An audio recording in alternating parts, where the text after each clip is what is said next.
این بسیار ساده مسئله اقتصاد کشور رو شما شد. ما این مسئله داریم به اسم کسری بودجه. دخلمون از خرجمون کمتره. دولت با چی جبرانش میکنه؟ با خلق پول. خلق پول منجر به تورم میشه. تورم موجب به کاهش سفره خانوار میشه. سفره خانوار که کاهش پیدا کرد، یه رابطه غیر مستقیمی بین شکم و دهان هست. داد و بیداد شروع میشه. این چه وضعشه؟ فلان شد، بهمان شد. حقم دارم. کنشگری سیاسی اجتماعی شکل میگیره.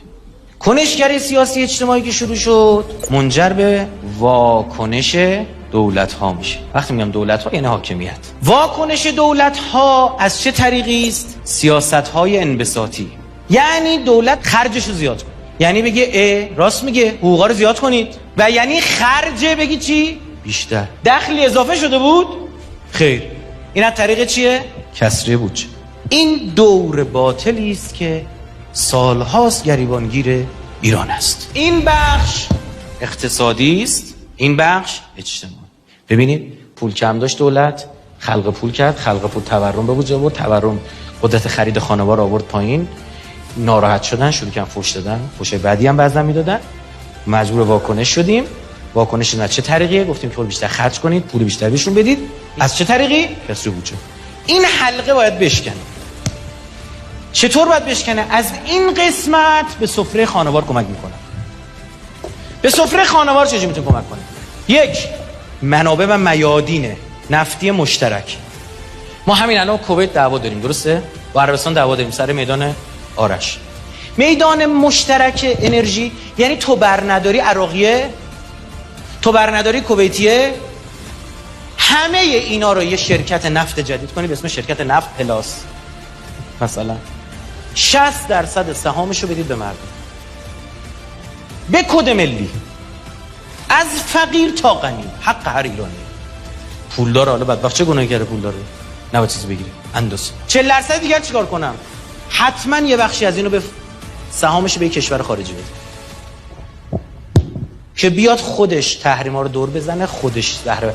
80 میلیون دلار جوکه. 80 میلیون دلار هندیا 85 میلیون گفتن تو چابهار ما میخوایم سرمایه گذاری کنیم. به امریکایی گفتن کل ایران تحریم بجز چابهار. آمریکایی هم پذیرفتن. دو، شرکت های سودده. کلی شرکت داره معدنی نمیدونم چه اینها که حقوق دولتی نمیدن. یا افتادن دست این خصولتی ها دارن میچاپنشون. اینا رو بده به مردم. سهامشون بده به مردم. با همین شیوه ها حتما یه بخشش خصوصی بذار، چون اون باید ران کنه کارو پیش ببره. یه چیزی کلا اگه بخش خصوصیش فعال نباشه تو سرش میخوره، میل به رشد پیدا نمیشه، انگیزه میمیره. سه، چیزی که زیاد داره ایران، زمین. بر مبنای هر کد ملی یک قطعه زمین متناسب با اون جایی که هست. یعنی اگه تو تهران بود 50 متر، تو یزد بود 500 متر، تو روستا بود 2000 متر. حالا صاحب 2000 متر زمینه میخواد میفروشه. به کی میفروشه؟ به اونی که پول داره میخره. بخره. ما تو معاملات خصوصی مردم دخالت نمی کنیم، پول گیرشون. این چرخه اینجوری باید شکوند. من به نماینده های رأی میدم که اینا رو مطالعه کنه. نماینده منه. کسی که اینا نخواد من بهش رأی نمیدم.